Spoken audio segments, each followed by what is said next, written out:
ABN Andhra Jyothi కథనాలకు MLA సామేలు స్పందించారు. బాధిత రాజు కుటుంబానికి ఇందిరమ్మ ఇల్లు మంజూరు చేయాలని అధికారుల్ని ఆదేశించారు.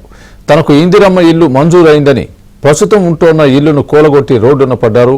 దీంతో ఎస్సీ కమ్యూనిటీ హాల్లో తలదాచుకుంటున్న రాజు కుటుంబ పరిస్థితిపై ఏబిఎన్ ఆంధ్రజ్యోతి కథనాలు ప్రసారం చేసింది. దీంతో ఎమ్మెల్యే స్పందించి బాధితుడికి ఇందిరమ్మ ఇల్లు మంజూరు చేయాలని ఆదేశించారు.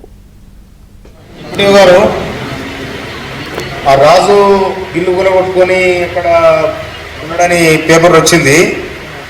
ఇమ్మీడియట్లీ కలెక్టర్ చెప్పి ఆ రాజుకి ఇల్లు ఇప్పించాలి, ఇమ్మీడియట్లీ శాంక్షన్ చేయాలి. ఎట్టి పరిస్థితుల నాకు 1 గంట సేపట్లో మనం రిపోర్ట్ చేయాలి మీరు. Okay okay, thank you. ఇప్పుడు గారు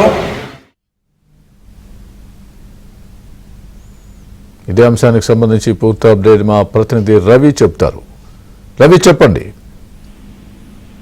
స్వామి, నల్గొండ జిల్లా షారిగవరంలో నిరుపేద అయినటువంటి భట్టరాజు కుటుంబం ఇందిరమ్మ ఇల్లు మంజూరైందని చెప్పడంతో ఉన్న రాష్ట్ర ఇంటిని కూడా కూల్చుకోవడం జరిగింది. అయితే దాదాపు నెల రోజులుగా ఉండడానికి ఆశ్రయం లేకపోవడంతో అదే ప్రాంతంలో ఉన్నటువంటి ఎస్సీ కమ్యూనిటీ హాల్లో రాజు, 2 కూతుళ్లతో సహా అతని భార్య, కుటుంబ సభ్యులంతా కూడా ఎస్సీ కమ్యూనిటీ హాల్లో జీవనం సాగిస్తున్నారు. అతని అనారోగ్యం కారణంగా తనకున్నటువంటి ఆటోలో కూరగాయలు అమ్ముకుంటూ జీవనం సాగించేవాడు. అయితే ఇందిరమ్మ ఇల్లు మంజూరైన క్రమంలో తనకున్నటువంటి జీవనోపాధి చూపించే ఆటోను సైతం అమ్మేసి దానికి వచ్చిన డబ్బులతో ఇసుక, కంకర అవన్నీ కూడా సామాగ్రి అంతా కూడా సమకూర్చుకున్నారు. అయితే తీరా లిస్ట్ లో పేరు రాలేదని చెప్పడంతో మొత్తంగా అటు జీవనోపాధి లేకుండా ఇటు ఇందిరమ్మ ఇల్లు రాక తీవ్ర నిరాశతో కుటుంబీకరిస్తున్నాడు. అయితే ఇదే అంశానికి సంబంధించి రాజు పడుతున్నటువంటి కుటుంబ పరిస్థితులను ఏబిఎన్ ఆంధ్రజ్యోతి వెలుగులోకి తీసుకొచ్చింది. అయితే ఏబిఎన్ ఆంధ్రజ్యోతిలో కథనం ప్రసారమైన తర్వాత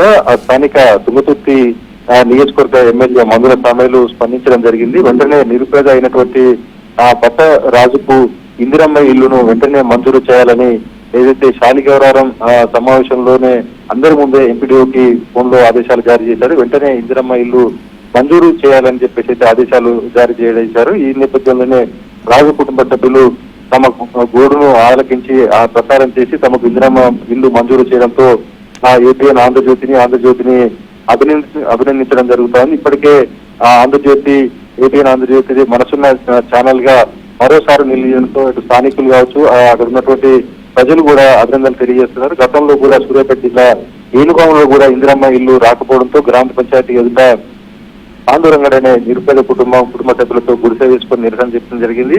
ఆ కథనాన్ని కూడా ఏబిఎన్ ఆంధ్రజ్యోతిలో ప్రసారం చేయడంతో వెంటనే స్పందించినటువంటి అక్కడి ఎంపీడీఓ కావచ్చు, అధికారులు కావచ్చు, వెంటనే ఆ నిరుపేద కూడా ఇందిరమ్మ ఇల్లు అర్హులుగా చేర్చి వెంటనే అతనికి ఇందిరమ్మ ఇల్లును మంజూరు చేయడం జరిగింది. మొత్తంగా ఏదైతే కొద్ది రోజులుగా అనర్హులకే ఇందిరమ్మ ఇల్లు మంజూరు అవుతుంది, అర్హులకు కావాలనే నేపథ్యంలో ఆ సంఘటనలన్నింటినీ కూడా ఏబిఎన్ ఆంధ్రజ్యోతి వెలుగులోకి తీసుకురావడం, వారికి న్యాయం చేస్తుండటంతో మరోసారి మనసున్న ఛానల్ గా ఏబిఎన్ ఆంధ్రజ్యోతి నిలవడంతో అందరూ కూడా అభినందిస్తున్నారు. స్వామి, right, thanks for the update.